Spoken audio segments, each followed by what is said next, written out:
I constitute this meeting in the name of Jesus Christ, the one true head of the church, and by the authority invested in me by Western Ontario Waterways Regional Council for whatever business may properly come before it.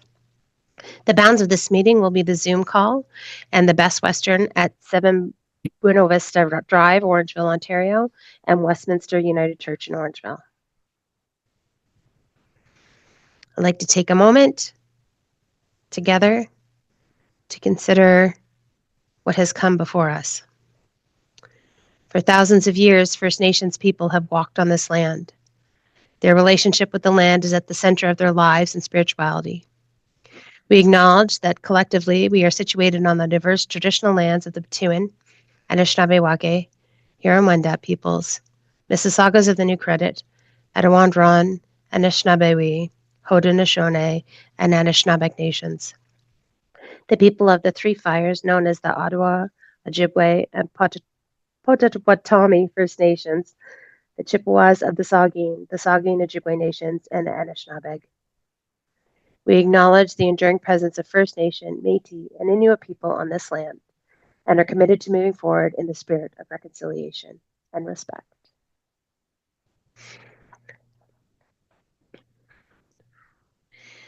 All right.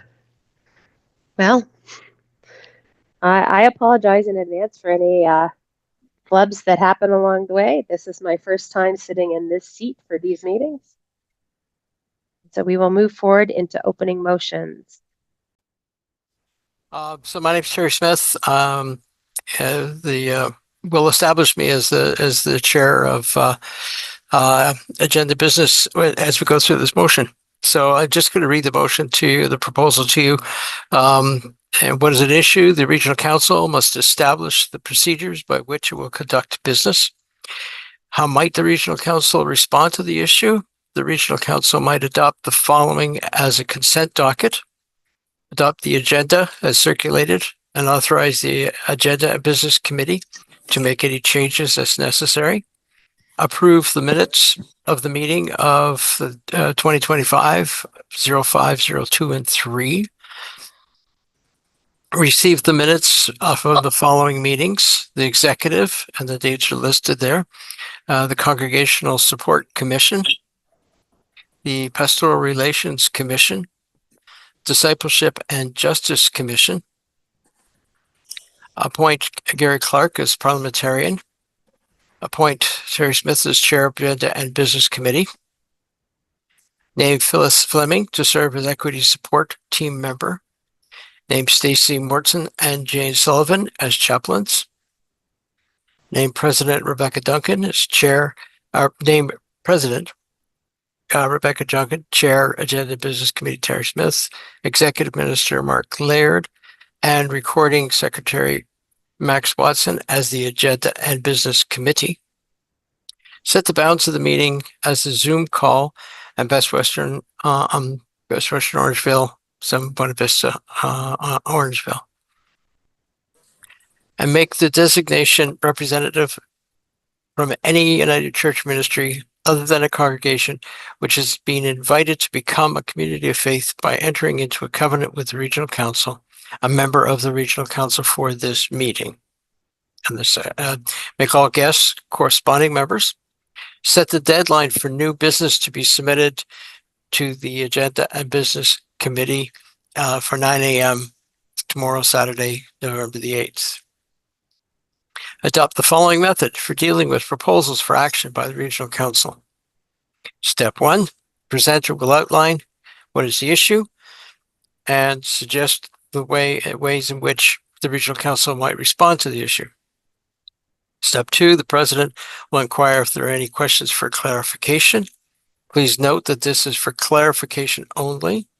The president will then ask if there are any changes or additions being suggested for the proposal. Using warm and cool signals, the Regional Council will seek to come closer to agreement on how to respond to the issue.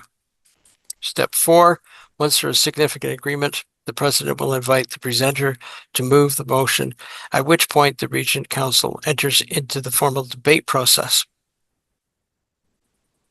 Do we have any clarifying questions? I don't see any, President. It's Michelle Tecco speaking. Yes, thank you, Michelle. Is there anything anyone can suggest to make these better? Additions or changes?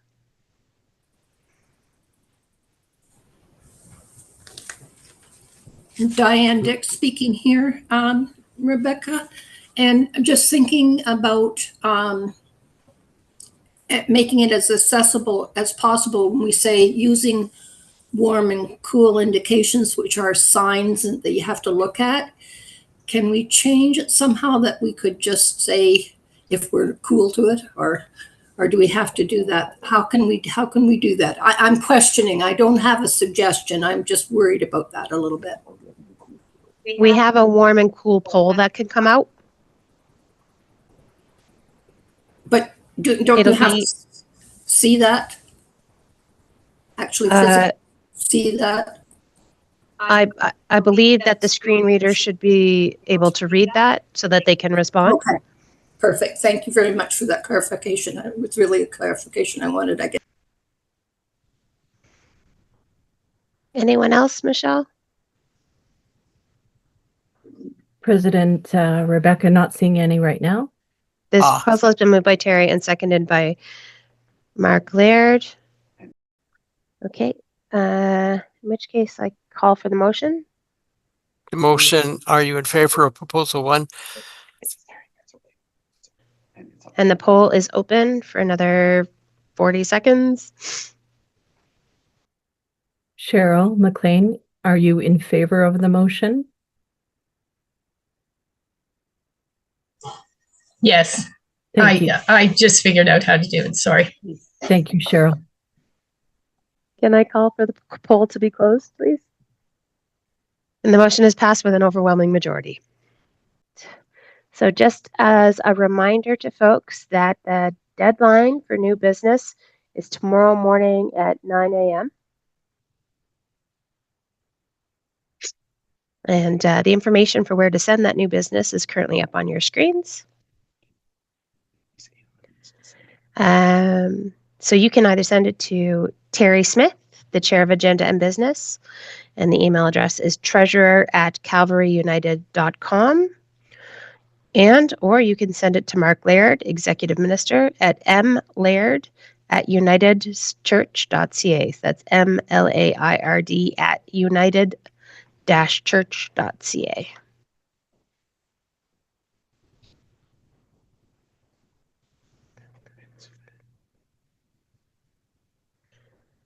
Okay. We will move on to introducing our new staff member, which we have a video to introduce. Lori Stevenson, who is a Minister of Pastoral Support. Welcome, Lori.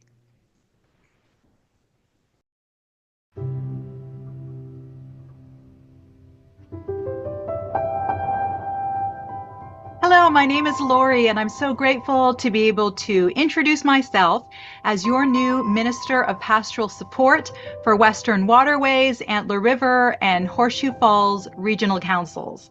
I am currently speaking to you from my home in Sault Ste. Marie, but I am looking forward to spending lots of time in your regions when I begin my position in November. I have been in ministry for over 25 years, and I bring with me many experiences working with many congregations in seasons of change and growth. And those experiences have shaped me deeply and prepared me to take on this new call as serving those who serve. In addition to my years in ministry, I bring with me my experience of being a single mom to 2 very busy teenagers. My daughter, Meadow, who's 17, keeps me grounded with her insight, with her humor, with her compassion, and keeps me young, I think, by dragging me to as many concerts as possible. My son, Lucas, is studying biology at university, and yes, he has a pet lizard, which he loves to show off to his younger cousins, and has taught all of us more than we ever wanted to know about the wonderful world of reptiles. We live in a multi-generational household with my parents, 3 generations under one roof, And when my parents need a little peace and quiet away from the rest of us, they enjoy spending lots of time at their cottage on St. Joe's Island.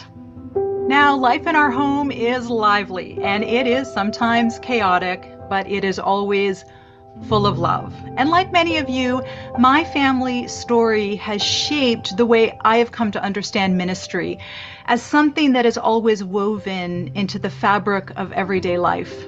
And the experience of mental illness within my family has drawn me more deeply into the world of mental health, a topic that is for me both deeply personal and pastorally urgent. Through my Doctor of Ministry research, I explored the connections between mental health, faith, and congregational life. I've worked with mental health professionals, created referral networks, and led workshops on clergy mental wellness. And these experiences have shown me that tending to the mental and emotional health of clergy is not optional. It is essential for the well-being of the wider church. In this role, I'm here to walk alongside our ministry personnel, not only in times of crisis, but also in the everyday challenges and joys of ministry. I am here to offer a listening ear, a pastoral presence, and to build a sense of community, whether that's through one-on-one conversations or peer gatherings or retreats or just other creative ways of staying connected. My hope is to nurture spaces where clergy feel grounded and supported and renewed in the sacred work that you do. I look forward to meeting many of you, whether that be over Zoom or on the phone or in person at upcoming gatherings. Please know you do not need a reason or a crisis to reach out. Sometimes the most important conversations we have are ones in which we just feel heard. Thank you for the ministry that you do so faithfully in your communities every day. It is holy work, and I am honored to support you in it. With gratitude and with hope, I look forward to our journey ahead.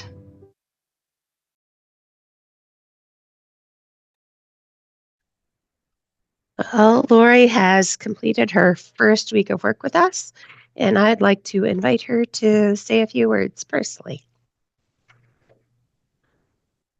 Hello, everyone, and thank you for welcoming me. I was given 30 seconds to plug my first event, so I'm excited to get going. So I've organized a clergy Zoom gathering called Holding Space for Yourself, Clergy Self-Care During Advent and Christmas. So we know that for most ministry personnel, Christmas is a time of year that can be one of our most demanding times. We are pouring our hearts into creating meaningful worship. We're caring for our communities.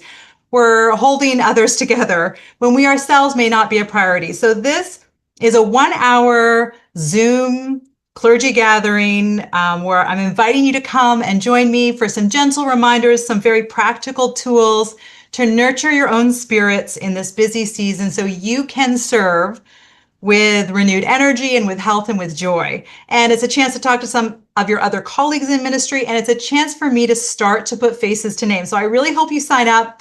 It was in your newsletter. And Western Ontario Waterways, it's Friday, December 5th from 10 to 11 for clergy. There's 2 other times on Thursday, so if you can't join this one, it'd be great if you joined any of them. So I'm really looking forward to gathering with you, and I hope that you sign up. So thank you. Thank you, Lori. All right, well, I would like to take this time to introduce the rest of our leadership team for the purposes of this meeting.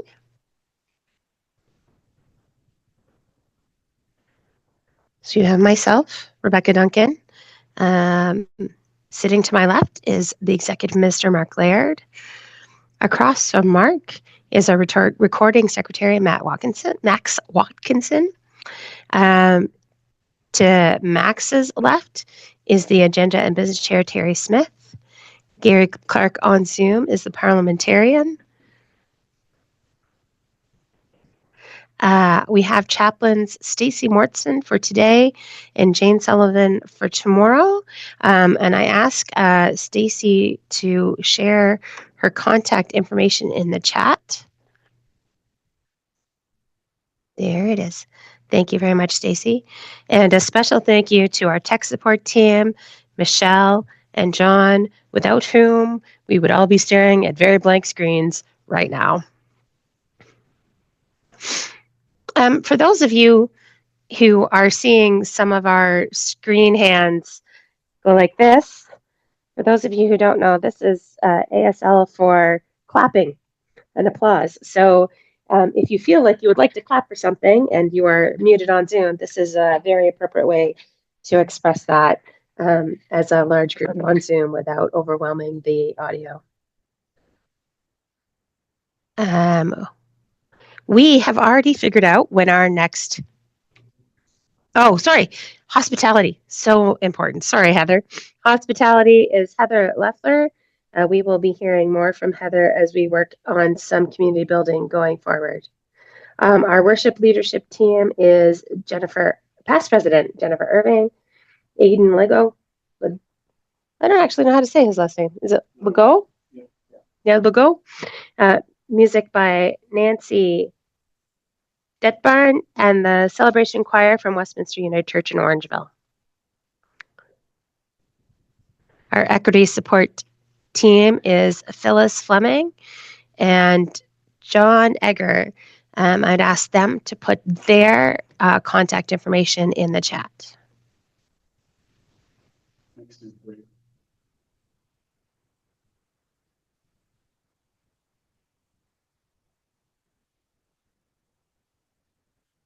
Perfect. Yes. Yep.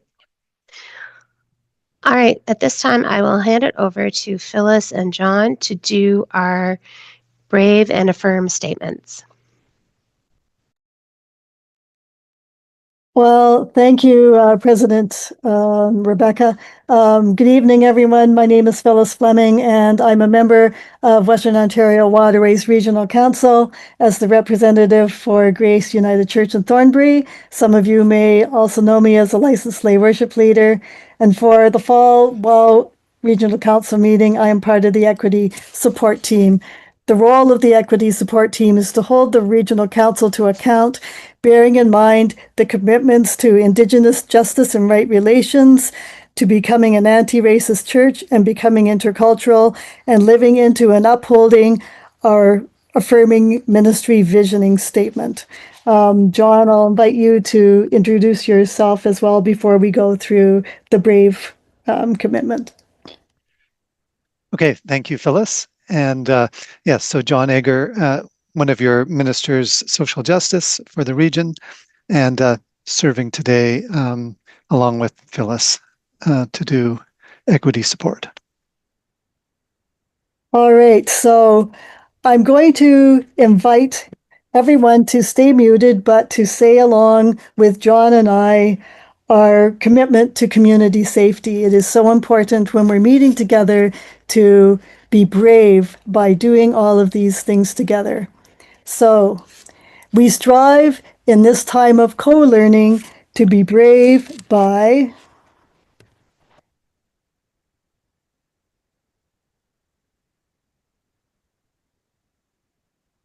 B, being accountable for the impact of both our words and our silence. R, reflecting on and naming our own biases. A, actively listening. B, vocalizing questions that arise from our learning. And E, encountering new ideas with curiosity and wonder.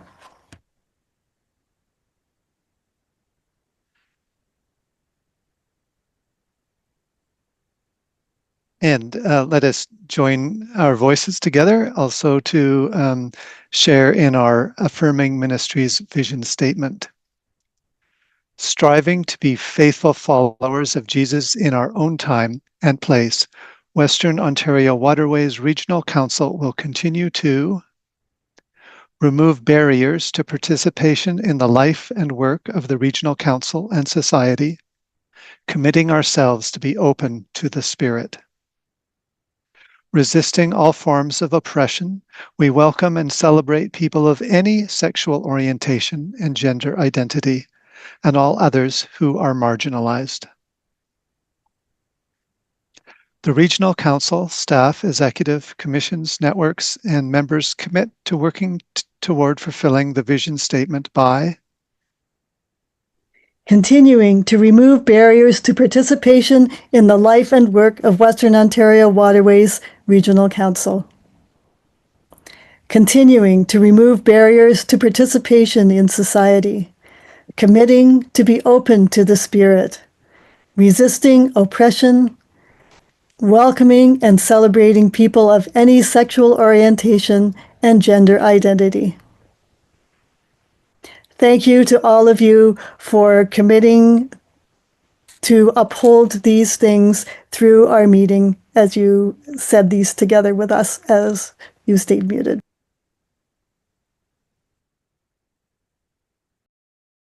Thank you, Phyllis and John, very much.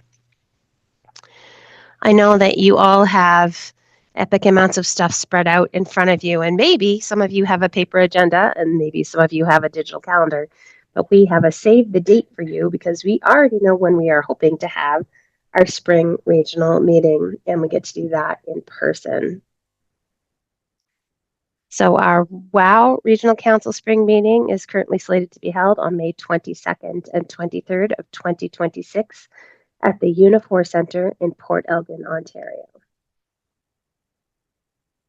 All right, I would like to take this opportunity to get to know some of you a little better by way of finding out how many of you are coming to this regional meeting for the very first time. So anybody who is new to WOW, I ask you to put your hand up in the chat. So you can do that by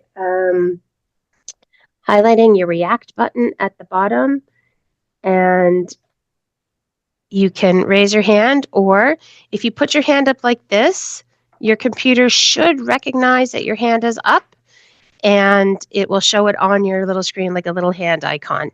And I will, Michelle, can you Yes. just person by person go through, and I invite you to introduce yourself and say where you have come from and where you are now. Thank you, President Rebekah. It's Michelle Teco speaking. Cheryl, I see you. You want to unmute? Hi, I'm Cheryl McLean, and I'm from Mount Carmel Zion United Church in Morriston, and I'm the alternate rep. And Betty Mater, as most of you might know, she's off this weekend. Her daughter is visiting, so it's my first meeting. Welcome, Cheryl. Thank you. Just had one new person this year. That's very exciting. Not seeing any raised hands, President. Oh, sorry. I've got one here.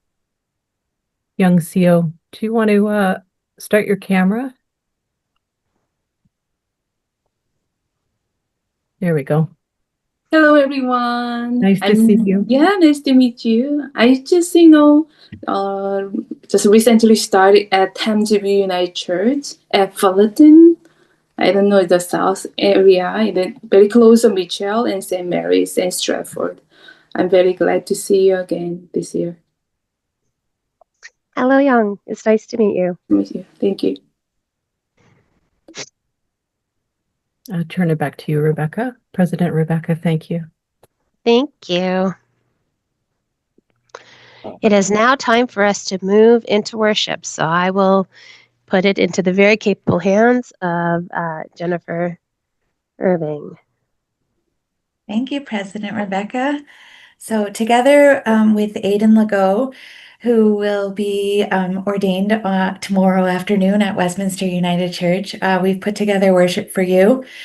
And I'm going to be sharing my screen so that we can go through worship together.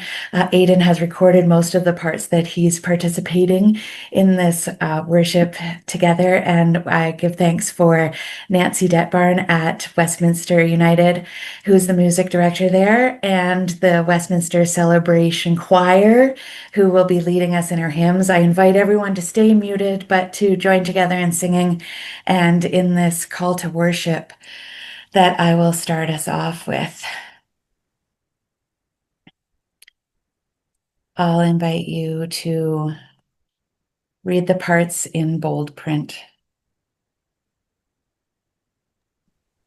Past President Jennifer, would you like, I can read that just so we can hear it out as well. Would you like that for a second Thank voice? you. Sounds good.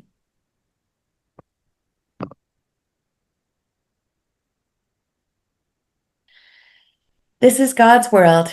We marvel at the wonders of creation. We celebrate the beauty that surrounds us. We give thanks for the living vine that connects us and nourishes us. God is the source of all goodness. This is God's time. We pause to be renewed and refreshed. We open ourselves to grow in understanding of our gardener and to connect with God's vision of a fruitful future. God is the source of all hope. This is Christ's church. We seek to bear the fruits of peace and goodwill. We prepare to serve with a sense of love. We look beyond ourselves to others who live in our community and beyond. We expand our vision to include all of God's creation. Christ is the source of our growth and fruitfulness. We come to worship rooted in the vine. Let us pray. True vine, gentle gardener, we abide in your care. You never cut us off from your love. You tenderly lift us up when we have fallen, pruning us to make us fruitful and abundant. Flow through us to give us new life. May we grow by your grace into fruitful people. May we nourish others with our words and deeds. May we lift up others who have fallen and connect them to the life-giving vine. May our living bring you glory today and always. Amen.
the true vine, and my Father is the vine grower.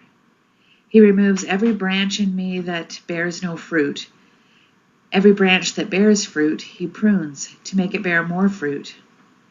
You have already been cleansed by the word that I have spoken to you. Abide in me as I abide in you. Just as the branch cannot bear fruit by itself unless it abides in the vine, neither can you unless you abide in me. I am the vine, you are the branches. Those who abide in me and I in them bear much fruit, because apart from me you can do nothing.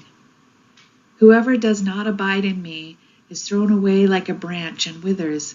Such branches are gathered, thrown into the fire and burned. If you abide in me and my words abide in you, ask for whatever you wish, and it will be done for you. My Father is glorified by this, that you bear much fruit and become my disciples.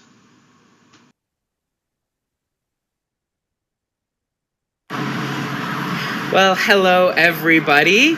If you haven't met me yet, you will very soon. But for the moment, I'll just say my name's Aidan Legault. I'm here in the gardens at Westminster United Church in Orangeville, where I've been serving for the past 2 years.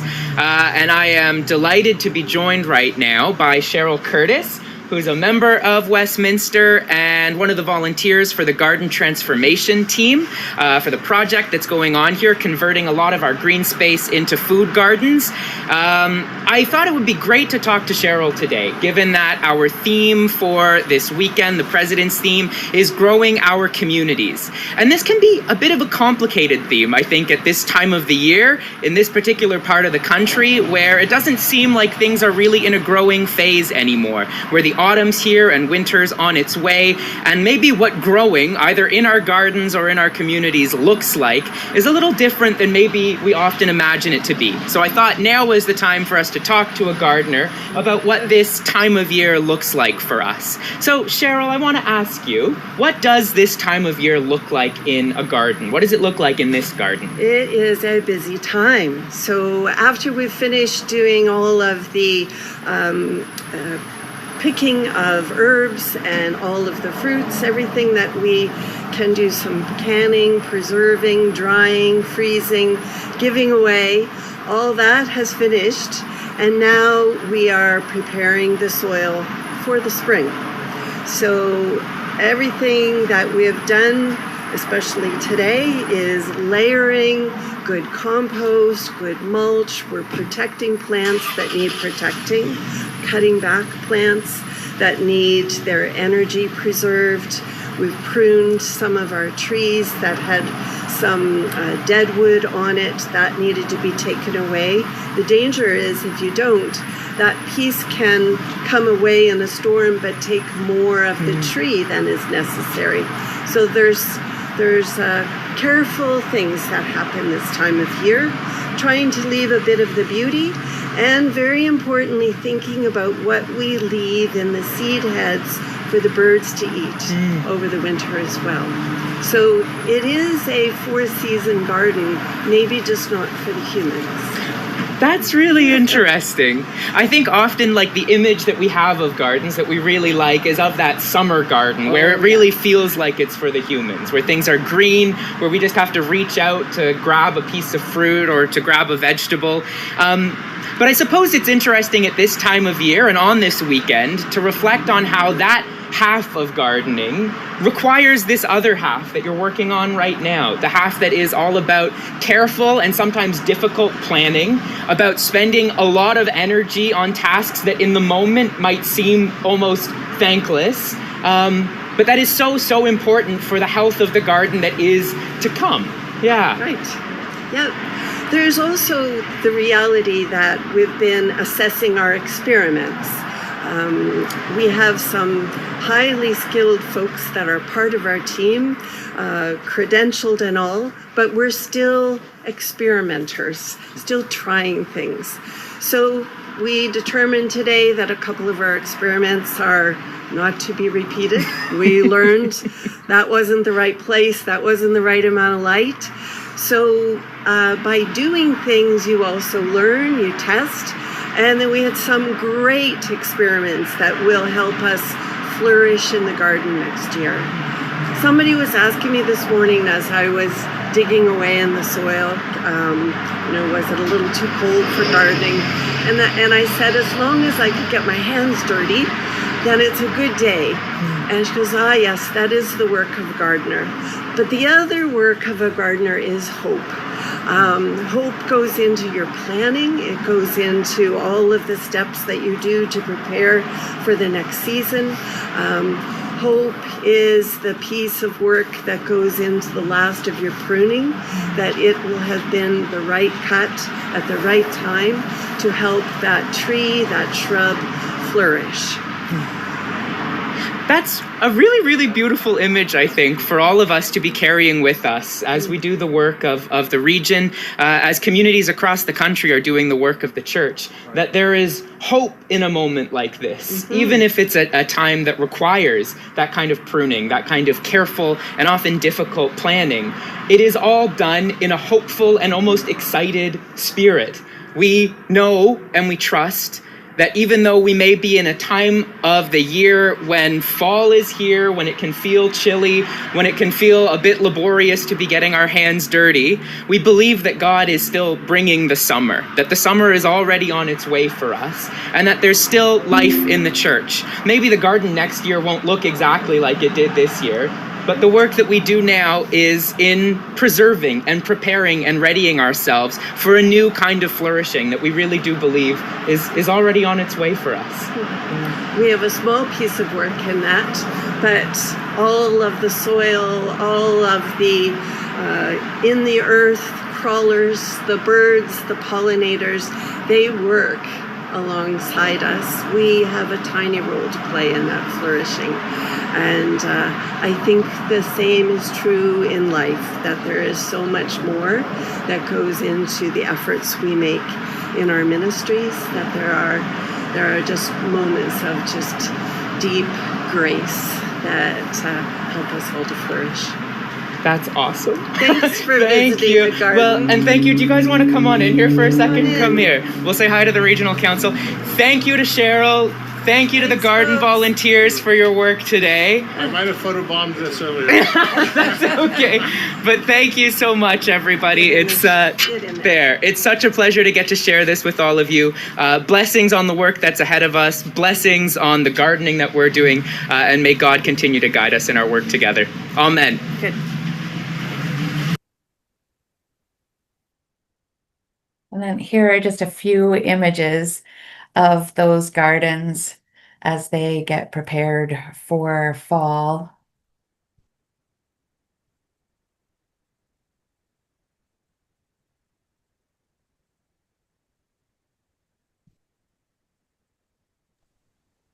Past President, could you describe the picture?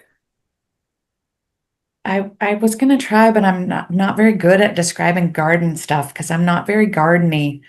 This looks like they're covering over some plants as added protection with a plastic sheet. There's four people there who are working on that.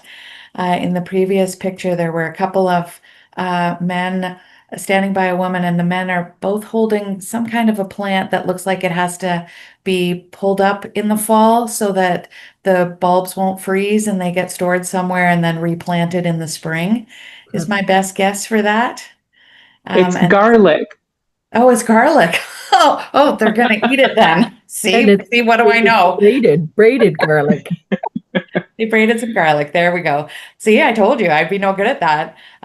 This looks like an area where they have a food cupboard, and then there's just a gorgeous fall tree covered in that's just turning orange from a little bit of green. And around the tree, that looks like they have tables to do some work. And then they've got like a whole pagoda at the back with a rainbow flag inside of it. Yeah, this is greenery alongside the stone of the church building. Thank you so much, Past President Jennifer. Much appreciated. And then there's one final picture of a woman standing along the path by the garden with a wheelbarrow that's filled with fall produce like tomatoes and carrots and beets, peppers, with a big smile on her face. So let us sing together, bringing in the sheaves.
We go into our meeting now as God's beloved people, abiding in God's love like the branch abides in the vine. May we feel the oneness of this connection in all that we do and say here, that when this meeting is over, we might be reassured that we have been connected to the vine and that this connection to the divine makes a difference. It makes all the difference. Amen.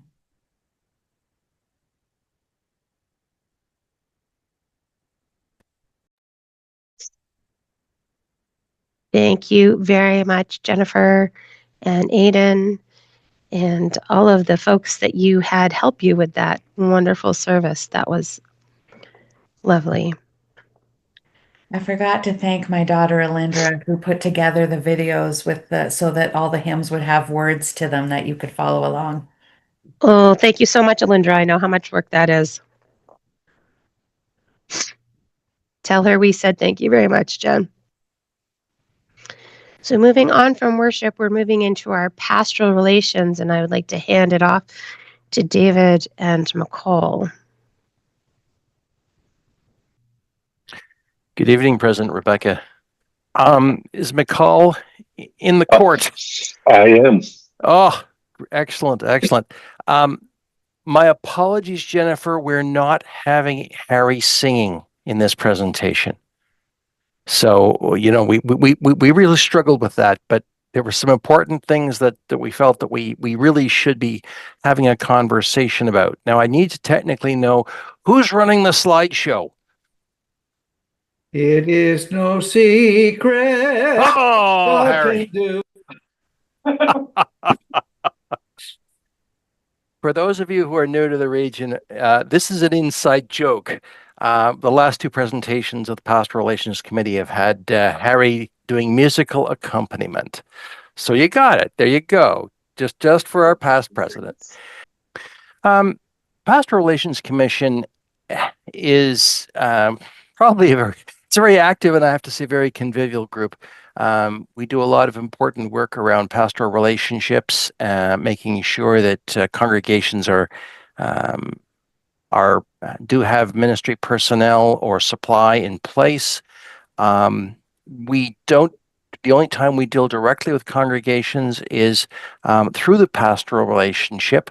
And when our liaisons go to work with congregations as they are in the search process. The other side of our work is actually the other side of the congregational support work is handled by the Congregational Support Commission, and we do some dovetail working together. However, for this meeting, we want to share with you some thoughts on privacy, confidentiality, transparency, secrecy, and more. And there is some important information that you will be seeing, which you will need to note, especially for ministry personnel. And if we have enough time, you can ask some questions of Michael Cottrell, our Pastoral Relations Minister. So may I have the next slide, please?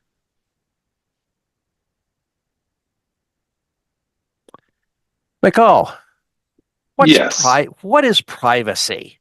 Privacy is personal information about an individual. We have a duty to respect a person's right to privacy because it's about honoring their control over who and with whom information is shared. Privacy is even protected in the Canadian law in the Personal Information Protection and Electronic Document Act, which I'm sure, David, you have read and can quote word by word.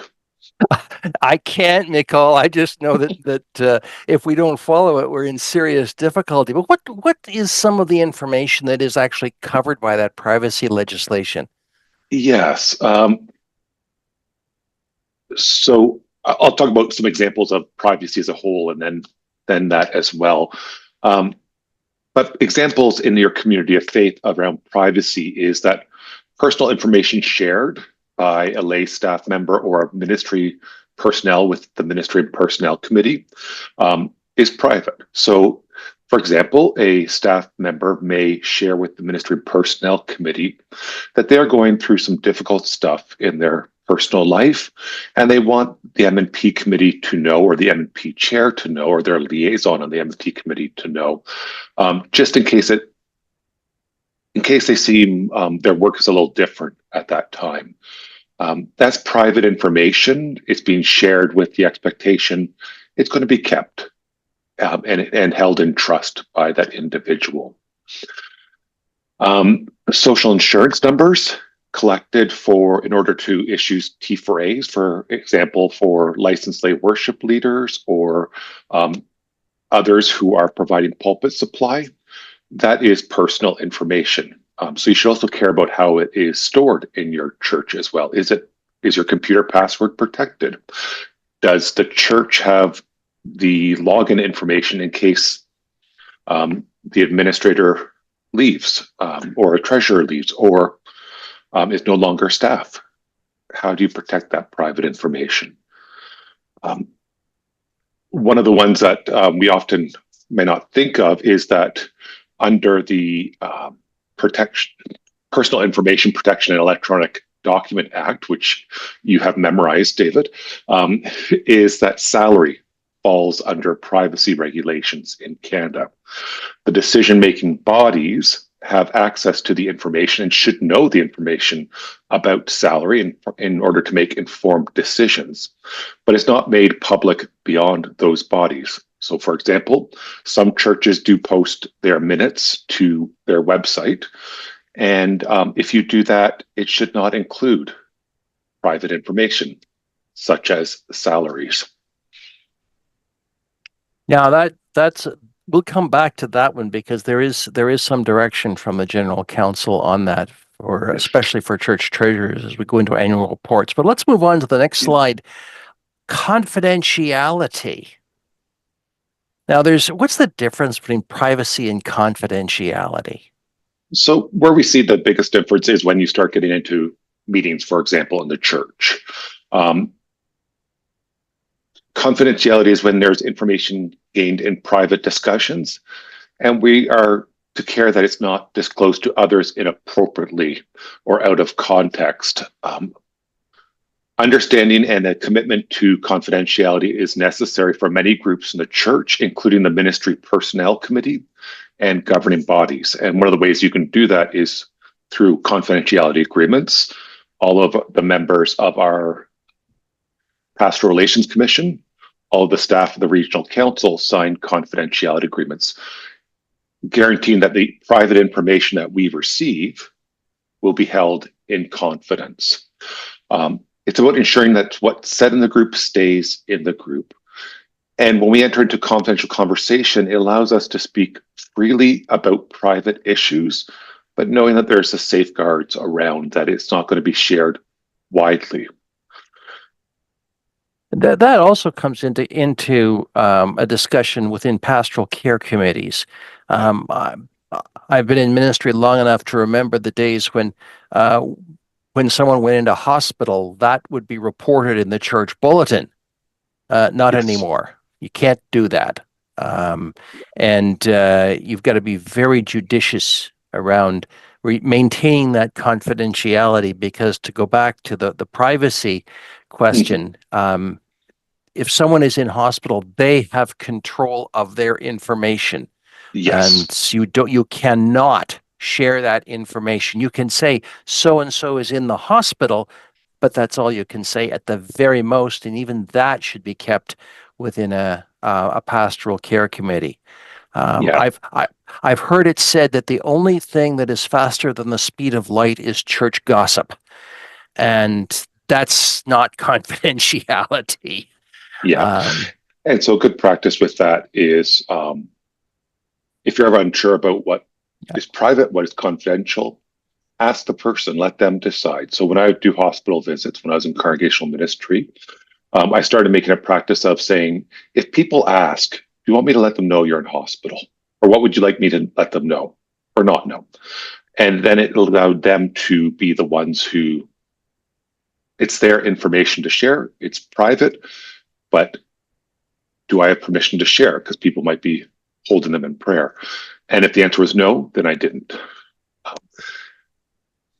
Well, let's move on to the next slide, please, because the opposite in some ways, but this goes hand in glove, is transparency. And how do we see transparency in the church, Michal? So transparency is part of the practices of privacy and confidentiality. The information that's in a group may be held in confidence. So an example would be a search team. The search team is interviewing people. They have the list of the names of all United Church ministers looking. They have access to that, but that is to be held in confidence. Yet at the same time, they can share what they are doing and how they are doing it. So when I do search team trainings, I encourage search teams to share with their community of faith where they're at in the search process, to give regular updates. Because I think in times of transition, it can be very stressful. And to know what is happening without breaking confidence and privacy can be very comforting and help people know what's happening. So for example, a search team could say, we've been doing interviews. That's transparency. They can say, we did search team training. They can say, we're moving into second interviews. So it's the methods and procedures are clear and open and can be questioned. So someone could ask a search team, well, how are you making decisions about our next minister? And they could talk about how they're making decisions, but that keeps the confidentiality in place at the same time. Likewise, ministry personnel committees can share the process by which they handle complaints, but they're going to hold in confidentiality from the wider body of the church, what the complaint was, what the response was, what action was taken, those pieces. The other thing about transparency is to recognize that there are policy and procedure manuals. This is probably one of the biggest shifts that I have seen in the denomination over the years, and that the M&P handbook is just one of many that you will find on the United Church website. And they outline very, very clearly and in a very straightforward manner the policies and procedures that we are required to follow. And if we aren't following them, we put ourselves at risk. So, always be clear. And if you don't know, ask. Yes. McCall, how many emails do you handle in let's say a week? I get about 30 plus a day. Yeah. So in a week, I get around 200. Yeah. And these are often questions. Yeah. Yeah. Yeah. They can range from, I'm not going to say simple questions because they're important. I don't want to make them sound like simplistic questions, but questions about a process to concerns that people are having or working through, that they need some support, some guidance, or policy clarity around.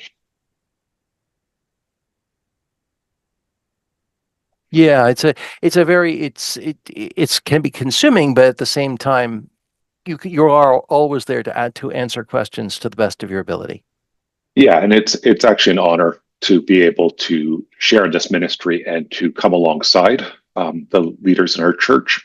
When I do MMP training, and when I do any training, I name as one of my core beliefs as that the Spirit of God is working in all of us, and individuals bring their wisdom, skill, and experience, and my job really is to come alongside them, to support them, to provide some policy clarity, but also to coach them in their leadership. And one of the things we do as a commission is that we work cooperatively with McCall, because sometimes we've had some success actually with just saying to one of our members of the commission, will you spend a little time with this congregation, because they just need some clarity. And it has actually worked out quite well. And so, it's not as if it's all McCall. We have some really good people on the commission who have some really good understanding of processes and can are very good at helping congregations in if they've got certain questions around the whole pastoral relations field. Yes. Let's move on to secrecy, because Yes. secrecy, oh golly, don't get me started. Yeah, secrecy is the opposite of transparency. So it can be withholding information for the purpose of control. It can be situations where only a few people are privy to certain information. It's comes with a lot of power, and others are excluded.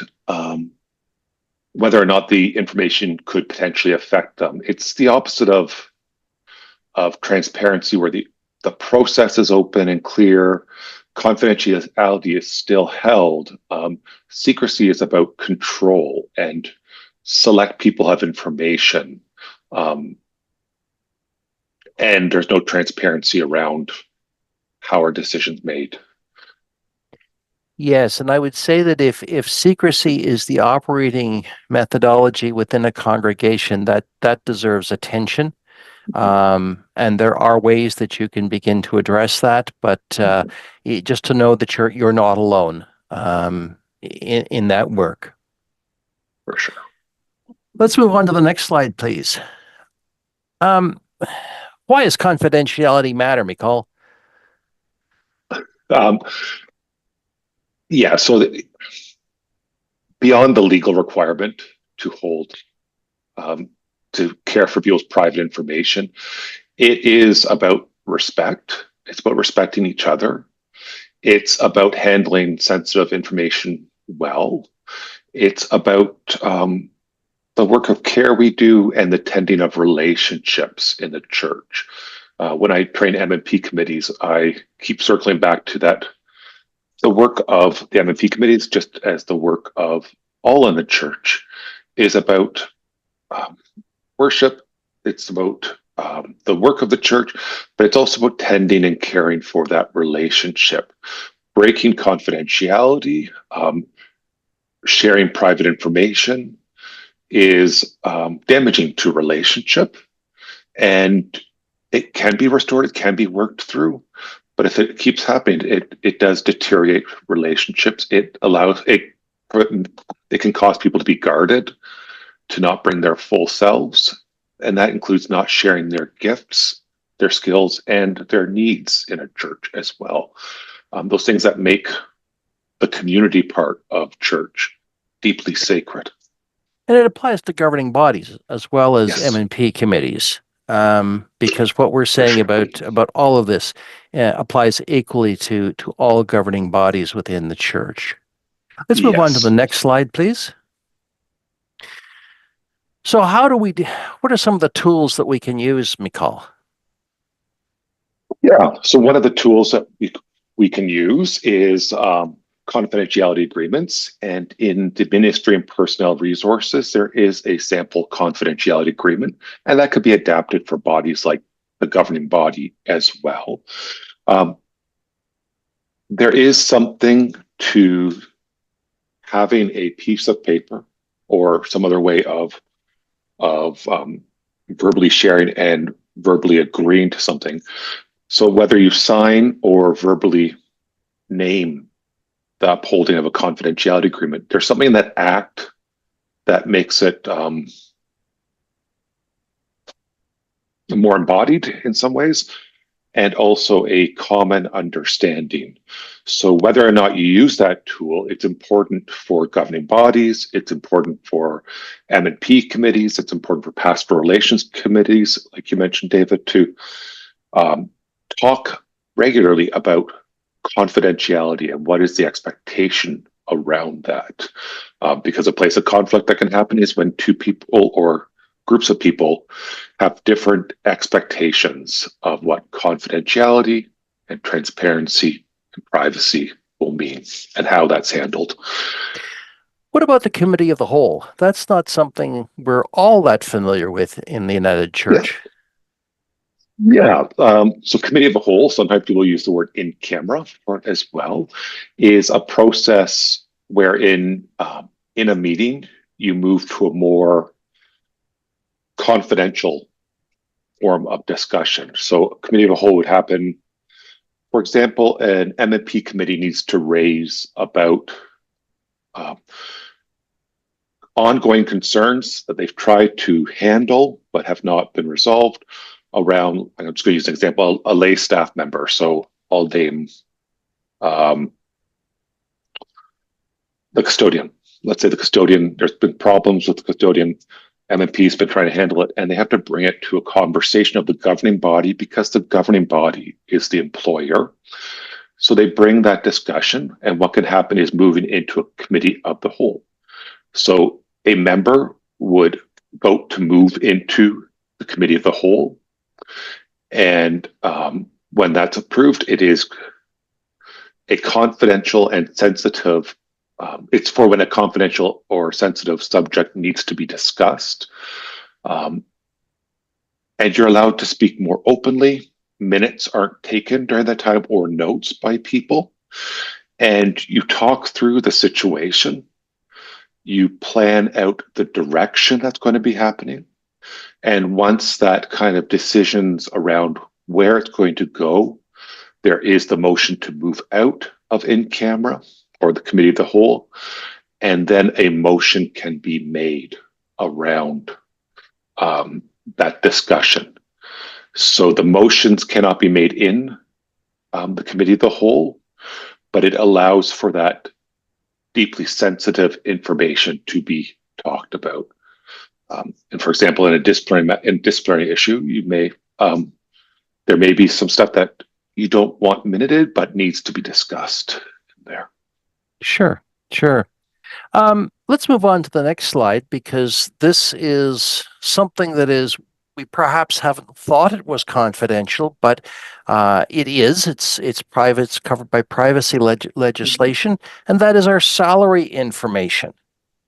Yeah, so this is an area that pastoral relations ministers across country are looking into more, getting advice on. And the reality is that salary information is private, it's confidential. And those who are entitled to the information are the decision makers. So at an annual meeting, there is a duty to keep salary information confidential. Lay employee salaries is a decision of the governing body, and the minister's salary is initially through the congregational meeting. When there's a call or appointment, the salary information, the terms of call or appointment, all of them are shared.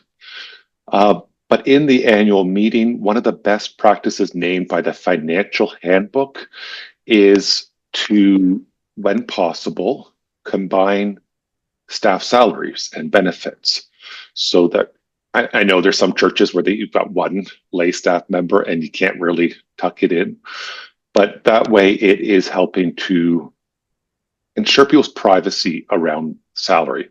And it's not about secrecy, it's about caring for that privacy. If some churches will post their minutes to their website, again, if that is shared that way, you either need to minute any motions around salary in terms of in a way that doesn't reflect the salary information. We do that for the Pastoral Relations Commission with calls or appointments.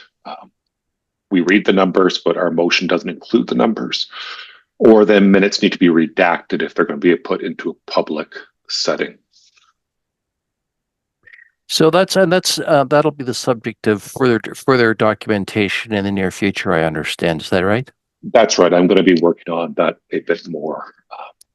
And so at the annual meeting as well, one of the ways that people can talk about salary too, if there's going to be a cost of living increase, then you name the cost of living increase. You don't necessarily name that your custodian's making X dollar an hour and the cost of living increase will be this, which means they'll get X dollar more dollars an hour. The treasurer that I work with always uses percentages. Yeah. So it's a lot easier to talk percentages as opposed to dollars and cents. Yeah. The other important policy that is coming forward, and this is something that ministry personnel should absolutely pay attention to, is the creating safe and respectful environments policy. I mean, we here in the region, we began our meeting with recitations that remind us of what we are responsible for. But this is something that is a little new and a little different. What's it all about? Yes. So I hope everyone's been paying attention all along, but if not, pay special attention right now, because this is really important too. All of it's important, but the United Church has the Creating Safe and Respectful Environments policy. And this is a new, updated combining of the previous policies. There's two on discrimination, harassment, including bullying, violence, and the sexual misconduct policy. It has been moved into one document. It's been clarified certain areas. It's been tested against provincial standards across the country. It applies to all communities of faith and United Church settings, ministry personnel, all staff, and MNP committees and governing bodies should be aware of this policy, and the information should be kept in a public place, and members of the congregation know about it.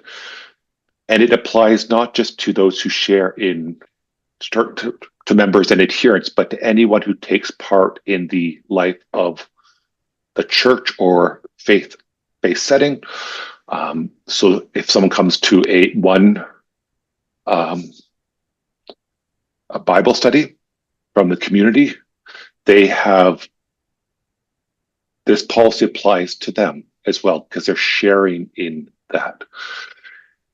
There is a requirement that has been named in a recent email from the Office of Vocation and was sent to all ministry personnel that notes that the Office of Vocation has set a new policy that all candidates and ministry personnel will be required to attest to having read the policy when they do their annual declaration in respect to criminal offenses. So each year, just a moment, Mikhail. If that what you just said isn't on the screen, can it be shown? Because this is where the rubber hits the road for all of us. Sorry to interrupt, but I just wanted to make sure that we were following. For sure. And I see that Michelle has just put it in the chat as well. Excellent. So that was named in a recent email to ministry personnel. There is also now a Church X training on the creating safe and respectful environments policy, and encourage everyone who is involved in life of the church to take part in that. But ministry personnel, you will have to check that you have read and understand that policy. If you're a ministry personnel and you did not get that email, one of the things to do is to, you can reach out to me if you need it sent, forwarded to you. But one of the things to do is to always make sure that your church hub information as ministry personnel is kept up to date with your email address, your contact information, because that's where we get our names and email addresses from the list. So check that regularly, make sure it's up to date. And next slide, please, because I think there's a little caveat here that bears repeating. The policy applies to voluntary associate ministers and those members of the order of ministry who wish to continue sharing in the functions of ministry outside of a pastoral relationship. Oh my golly, yes. That applies to me. Those of us who are re-engaged pensioners. Yes, and more. So yes, but also if you are ministry personnel and you're not in a pastoral relationship like you are, David, even if you're not a volunteer associate minister, if you're going to continue sharing the gifts of ministry, there is an expectation that you will provide an annual declaration and you'll keep up your training in terms of boundaries and racial justice. And now also clicking that you have read and understand the creating safe and respectful environments policy. Yeah, it's an interesting situation we find ourselves, but one of those things. I got a little reminder from Church Hub that I have to update my boundaries credentials. So I'm doing that on Church X this month. Excellent. So we all have to do it. Now, if we can skip to the last slide, please. And I'm going to ask the President if we actually have a little time for questions, just in case people are wondering. Actually, Mikhail, I've got one question for you. Okay. Does the Creating Safe and Respectful Environments policy also apply to groups who rent church space, or is that only for church-related events? I would have to read it again, but I believe it's church-related events. And a reminder that if outside groups use the church, they should, it's good to have a rental agreement, but also it's important to have, make sure the groups have insurance. Oh, yes. Okay. Rebekah, do we have time for some questions? You're muted, I think. Oh, sorry. We have about 5 minutes. Okay. Can I turn it over to you to, how shall I say it, wrangle the meeting? I can't see all the screens, so. Do we have any questions? Past President Jennifer has a question. Thank you. I just had a question around the salary, the minister's salary. Can the minister give permission to have their salary shared? Are they allowed to waive their own privacy rights if they choose? Yes. Yeah. As with all private information, you can give permission for that information to be shared.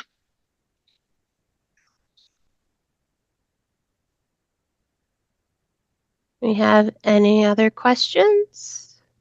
Roz does. Roz has a question. From Roz, and it says, does the safe and respectful environments policy include members of the community of faith? Thank you. Yes, it applies to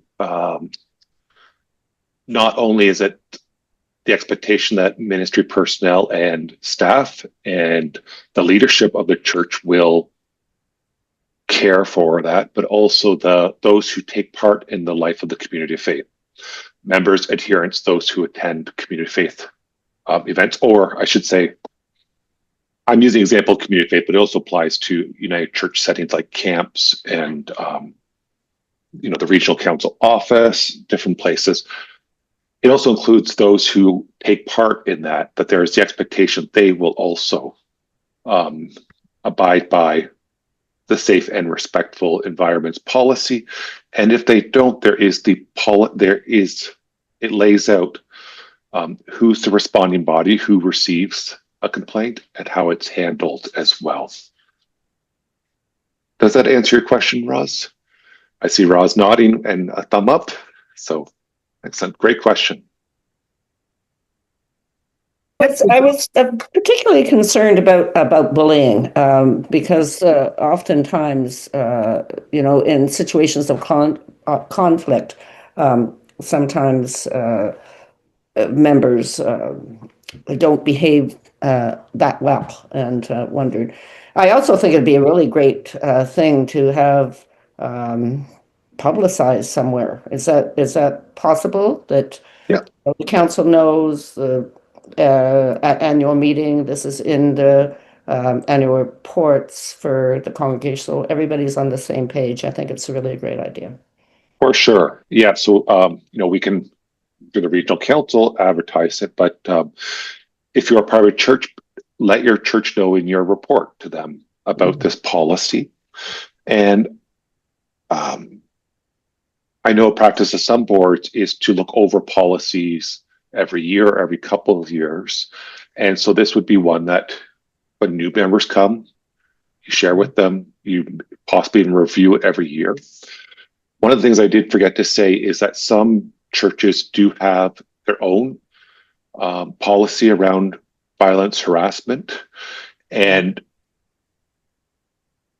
this policy still applies, but that may have additional items on top of it. But the safe and respectful environments policy is the standard across all of our churches and settings, and you can't go lower than that. You can't do less than what's in there. And if you don't have a policy, you do have a policy. It's called safe and respectful environments policy. Thank you so That's much, really great Roz. information. Thank you, Roz. I'm going to recognize Ann Harbridge as our last question. Chair David? I think McCall sort of answered my question. I remember that we used to have that harassment policy that we had to put in place a few years ago. If we haven't kept that up to date, can we discard that and just go with this now? For sure. Okay. Yes, because this applies to your church regardless. And so some churches like to write policy on top of policy. That's fine. But this is the standard, and it includes the legal definitions from different provinces of the bullying, harassment, sexual assault, all those pieces. So yeah, if you've got one before and your governing body is like, you don't want to keep updating it, this policy applies to you. If I may add one small point around policies, there has been at least one Ontario court decision which made it very clear that the courts don't like to get involved in deciding church policies, but we cannot go less than the standards that we are given. We must follow those standards at a minimum. So if you're wondering, do we have to? The answer is yes, you do. And if you don't, you are actually placing your congregation, community of faith in a position of liability, at least in respect to the law and the courts. So Thank you. And again, this has been tested to that standard. Absolutely. Against all provinces and territories. Thanks so much. And I'm sorry, Chair David, but Harry Disher has snuck in. Oh, Harry snuck in. Oh, got it. Just Harry. to say, excellent presentation, you two. And just to cap it off, listen, do you want to know a secret? Do what do in the church, not a good idea. Do what do. And RESPECT, that's how we mean to be. Respect for everybody. It's all good. Bye. Thank you, Harry. Thank you, David and McCall. Thank you, everyone. Thank you very much for a good presentation. Thank you, President Rebekah.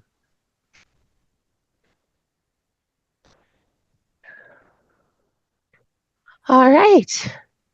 I would like to now share the spotlight with Heather Liffler as we do some community building. I'm Heather Leffler. I'm the minister at Rockwood and Stone United Churches, and I serve on the executive and volunteer recruitment teams for Western Ontario Waterways. And it's my privilege to invite you into a time of community building. I know that in this time in the church, our transition into regional councils and then through COVID didn't give us a lot of chance to get to know each other. And so when we're planning these meetings, we know that it's so important to get together and share our stories and celebrate what connects us, to learn from each other's experiences and strengthen the bonds that make our regional community vibrant and alive. And you often hear people say, well, we just don't know each other well enough. And I have to remind myself that we only started this in 2019. So that means we're the same age as my 6-year-old grandson. And there's lots of things he still has to learn in this time. And one of the most important things we have to learn is about each other. And so we want to invite you into this next time, about 20 minutes or so, into groups of 6. And when you are in that group, I'd like you to have a look at, I think we could put on the screen the list of questions. They're also in the packet, and I think Michelle's going to try and give us a link to it as well. But this was inspired by the young people at our regional meeting. They did a bingo game and it was great fun. And the idea is to pick one of these topics that you can talk about and try not to pick the same one as somebody else in your group, so that we'll have a whole variety of stories. But go around once with everybody answering one of the topics. Make sure you share your name and where you're located from, share your story, and then let somebody else talk. And if you get through 6 of them, try for the other 6. And when we come back, I think we can just put in how many topics did you get to discuss and which one was a highlight for your group in the chat. But we hope that this will be a time of you getting to know each other better. And, and if all of that, if you can't find it when you're in there, just talk to each other, tell each other stories of what it means to be the church where you live and in the regional council. I think that's all. Rebekah, we could break into groups. Michelle would be great. Yes, thank you very much. Okay, breakout rooms are ready, President Rebekah. I'm going to send everyone forward now. Thank you, Michelle.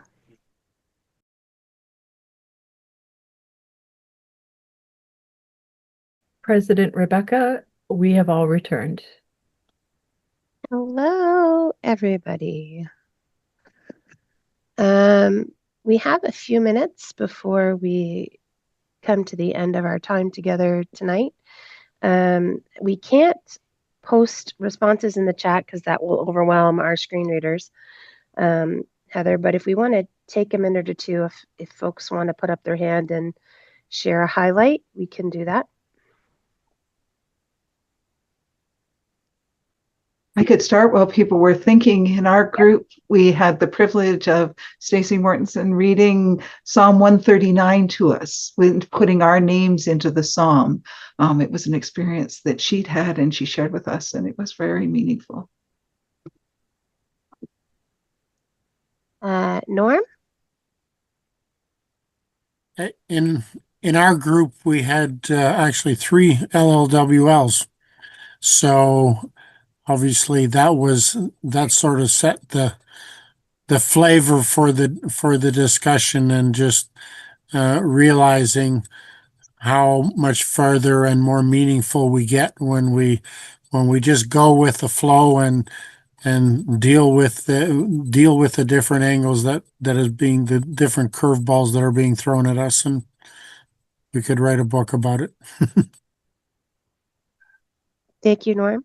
For those who are curious, LLWL is a licensed lay worship leader. Neil? One of the highlights for me was to come into another group of strangers and find out we weren't strangers, that we had connections. We said, oh, it's you, including the fact that I had led worship from Austria, which is where I'm located, in a congregation that I had previously served during the time of COVID. And to go back and talk about these histories, about technology, about connection and everything, that was a ton of fun. A ton of fun. Anybody else?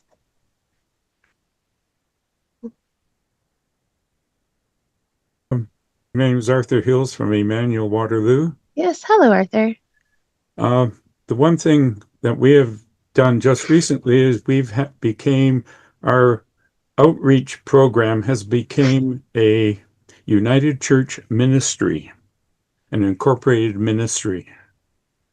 We have done that so that we can get better donations for actually our whole work of Wayside, which is a program where we feed people 4 days a week for lunch.